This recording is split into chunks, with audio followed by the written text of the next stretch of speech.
నాకు ఒక డౌట్ ఉంది. ఇక్కడ రిజర్వేషన్స్ అనే ఉంది కదా, రిజర్వేషన్స్ అనేటివి ఉన్నాయి. ఫ్రెండ్షిప్కి, లవ్ మ్యారేజెస్కి క్యాస్ట్ ఫీలింగ్ లేని చదువుకునేటప్పుడు, జాబ్స్ వచ్చేటప్పుడు రిజర్వేషన్స్ అంటున్నారు.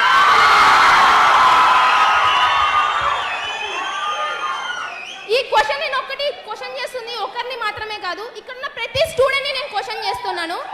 ఫ్రెండ్షిప్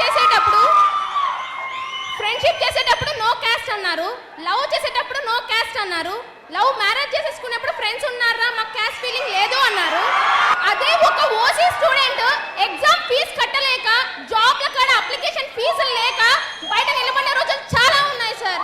ఒక ఓసీ స్టూడెంట్ కి జాబులు లేక బయట ఉంటున్నారు కేవలం రిజర్వేషన్స్ వలన. ఆ రిజర్వేషన్స్ ఎందుకు? ఇంకో క్వశ్చన్, ఇండియా ఇప్పటికే డెవలపింగ్ కంట్రీగా ఉంది, ఎందుకు? ప్రతి ఒక్క గవర్నమెంట్ సెక్టార్స్లలో రిజర్వేషన్ అనేది ఖచ్చితంగా ఉంది.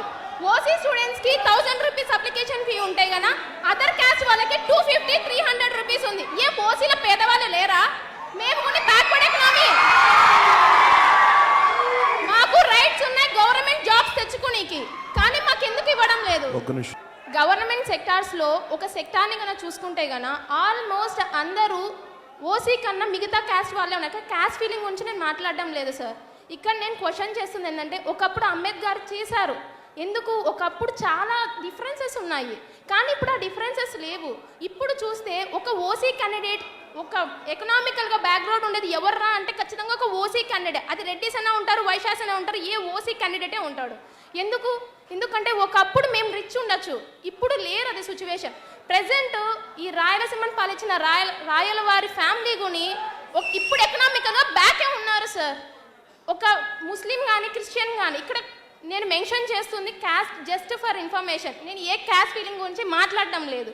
కానీ ఇప్పుడు ప్రతి ఒక్క స్కూల్స్లో కానీ బుక్స్ అనేది ప్రొవైడ్ చేస్తున్నారు. అట్లీస్ట్ బుక్కులు కడగడం రిజర్వేషన్ ఏంటి సార్? చదువు అనేది ప్రతి ఒక్కరికి ఈక్వలే కదా. అట్లాంటప్పుడు ఇక్కడ ఎందుకు రిజర్వేషన్స్ నాకు అర్థం కావట్లేదు. ఒక గవర్నమెంట్ సెక్టార్లో తీసుకుంటే గన, ఒక గవర్నమెంట్ సెక్టార్లో జస్ట్ ఫర్ ఒక పై అథారిటీ పీపుల్ చూసుకుంటే మోస్ట్లీ చాలా మంది బ్యాక్వర్డ్ కాస్ట్ వాళ్ళే ఉంటారు. ఎందుకు మీకే వస్తున్నాయి జాబ్స్ అంటే వీఆర్ ఫ్రమ్ రిజర్వేషన్. అది రిజర్వేషన్ అనేది గర్వంగా చెప్పుకుంటున్నారు, మాకెందుకు రిజర్వేషన్స్ లేవు సార్? నిజంగా చెప్పాలంటే నేను ఒక BTech final year student sir, Srinivasa institution నుంచి వచ్చాము.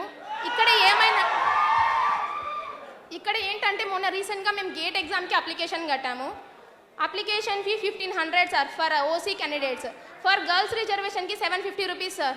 నెక్స్ట్ కేటగిరీ వాళ్ళకి 500 రూపీస్ సార్. అప్లికేషన్ ఫీ మాత్రమే. ఏం సార్ మా ఓసీలలో పేదవాళ్ళు లేరా? మేము అంత స్తోమత కట్టుకోలేం సార్. At least girls